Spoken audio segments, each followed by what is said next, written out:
All right, first graders. So yesterday I tried to upload um, a read aloud for you guys, and I guess I took a little too long reading the book because YouTube would not upload it for me, even though I tried all day long. So, take two. I'm going to try reading this book to you again, and I'm going to be a little quicker.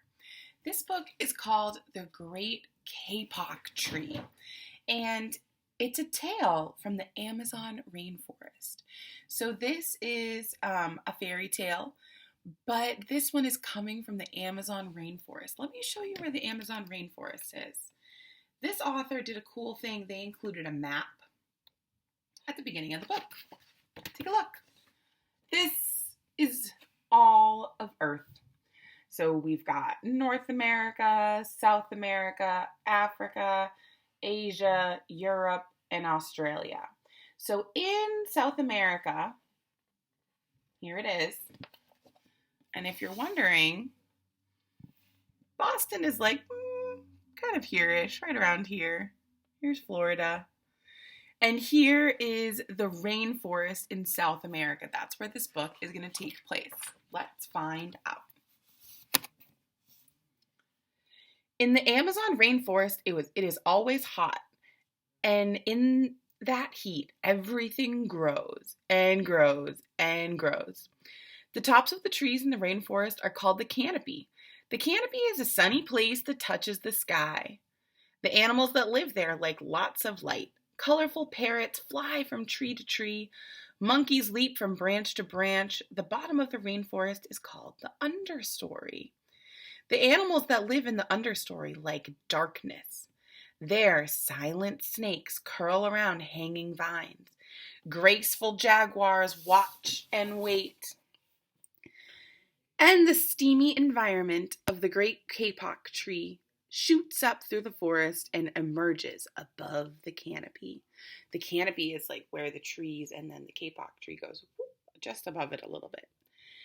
This is the story of a community of animals that live in one such tree in the rainforest. The Great Kapok Tree by Lynn Cherry. Two men walked into the rainforest. Moments before, the forest had been alive with the sound of squawking birds and howling monkeys. Now all was quiet as the creatures watched the two men and wondered why they had come. The larger man stopped and pointed to a great kapok tree. Then he left. The smaller man took the axe he carried and struck the trunk of the tree. Whack, whack, whack!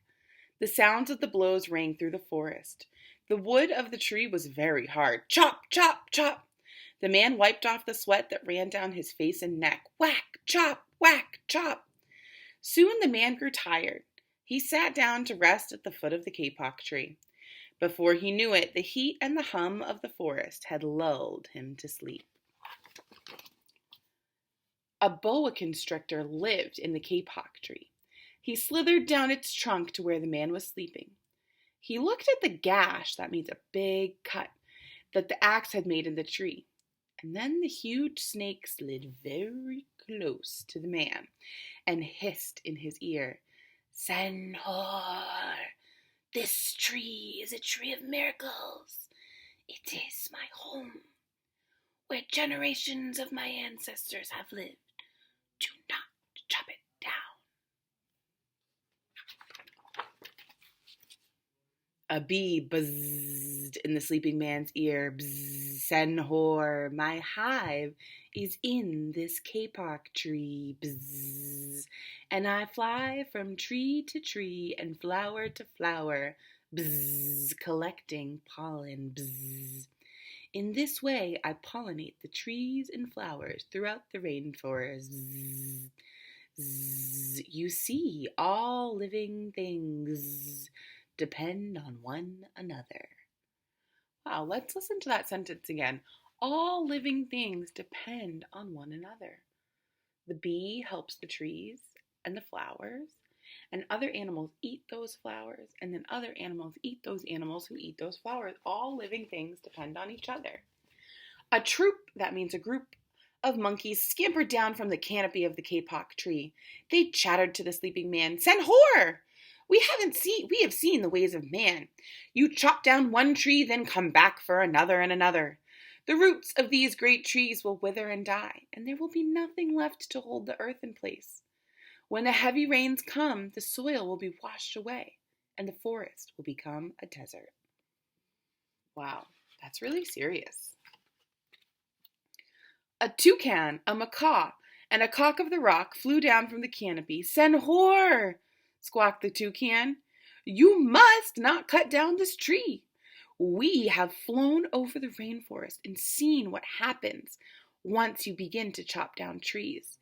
Many people settle on the land. That means many people start to move there. They set fires to clear the underbrush, and soon the forest disappears. Where once there was life and beauty, only black and smoldering ruins remain." That would be terrible. Where would all the animals live? A bright and small tree frog crawled along the edge of a leaf. In a squeaky voice, he piped in the man's ear. "Senhor, a ruined rainforest means ruined lives, many ruined lives. You will leave many of us homeless if you chop down this great kapok tree." Do you think he's going to listen? Is he going to listen to all the things that these animals are saying? They're convincing me. They're definitely convincing me. Are they convincing you? What do you think? A jaguar had been sleeping along a branch in the middle of the tree. Because his spotted coat blended into the dappled lights and shadows of the understory, no one had noticed him. Now he leapt down and padded silently over to the sleeping man. He growled in his ear, "Senhor, the kapok tree is the home to many birds and animals. If you cut it down, where will I find my dinner?" That's true. If he cuts it down, where will the jaguar find his dinner? 4 tree porcupines swung down from branch to branch and whispered to the man, "Senhor, do you know what we animals and humans need in order to live? Oxygen." That means air. "And Senhor, do you know what trees produce? Oxygen. If you cut down the forest, the trees that you destroy, you will destroy all which gives us life." That's true. Several anteaters climbed down the kapok tree with their young children clinging to their backs. The unstriped anteater said to the sleeping man, "Senhor, you are chopping down this tree with no thought for the future. And surely you know what happens tomorrow depends on what you do today. The big man tells you to chop down a beautiful tree. He does not think of his own children who tomorrow must live in a world without trees."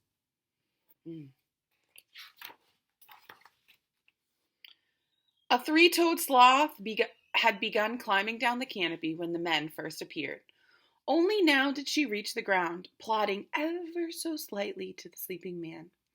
She spoke in a deep and lazy voice. "Senhor, how much is beauty worth? Can you live without it? If you destroy the beauty of the rainforest, on what would you feast your eyes?" A child from the Yanomamo tribe, which lives in the rainforest, knelt over the sleeping man. He murmured in his ear, "Senhor, when you awake, please look upon all of us with new eyes." Wow, so now we're finding out that in the rainforest, it's not just an important home for animals.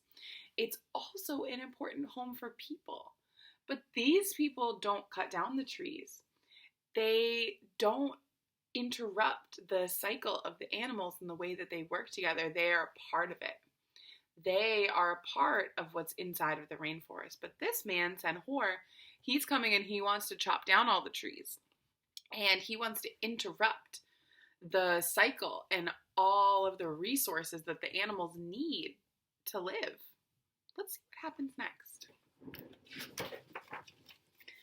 The man awoke with a start. Before him stood the rainforest child, and all around him, staring, were the creatures who depended upon the great kapok tree.